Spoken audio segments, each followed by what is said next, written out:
Check કરવા જઈ રહ્યા છે કે મોટર ચાલુ છે કે બંધ છે. પકડી રાખો.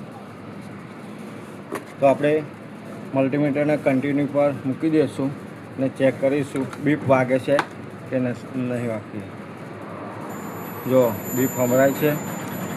તો મિત્રો આપણે R1, R2 અને R3 આ 3 ચેક કરીશું, કારણ અમે બીપ વાગવી જોઈએ. બીપ વાગે છે. આમાં પણ બીપ વાગે છે. બીપ વાગે છે આમાં પણ વાગે છે. હવે આપણે મોટર શોર્ટ છે કે નથી એ ચેક કરીશું.